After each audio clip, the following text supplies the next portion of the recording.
My mentor, Pastor David Ibioma in Port Harcourt Salvation Ministry, was talking about the relationship between Jesus and the poor.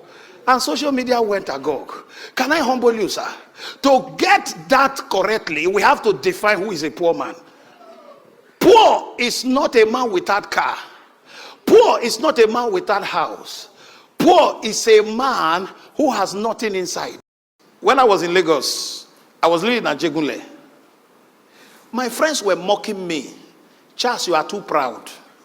Are you telling me in the whole of Ajegunle you can't find a church? There were churches everywhere, but not my kind of church. I was squatting. Then I'll go and follow a pastor struggling.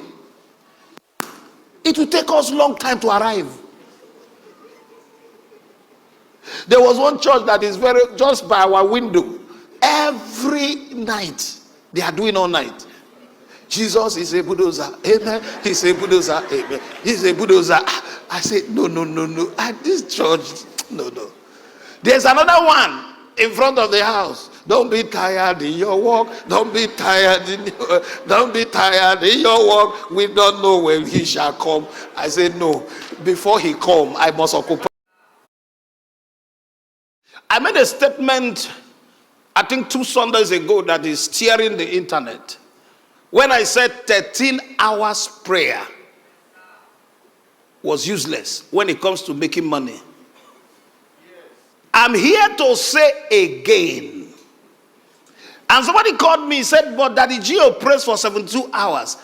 Are you a full-time pastor? Are you a full-time pastor like Daddy Gio? Are you talking down on prayer? No, I pray. We believe in prayer in Raqqa. Right now, the new one that has come now, that has become like a plague, is that anybody who wants to trend now begins to bash poor people. Like poor people are the problem of the church.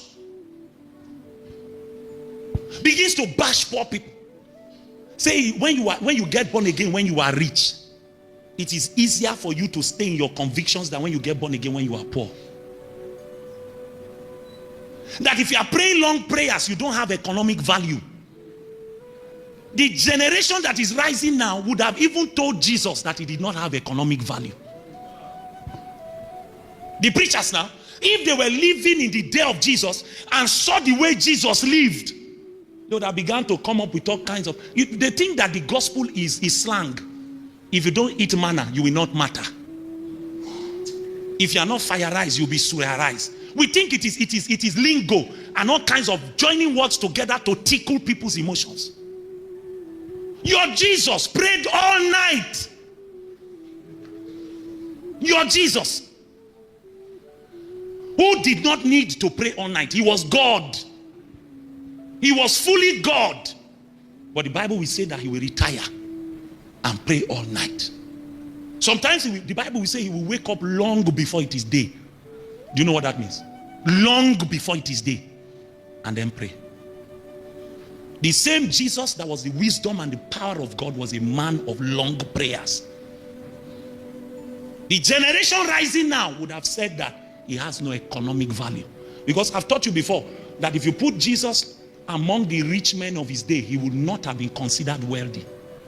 By physical indices, your Jesus was not rich. The wealth that Jesus has is what is called access.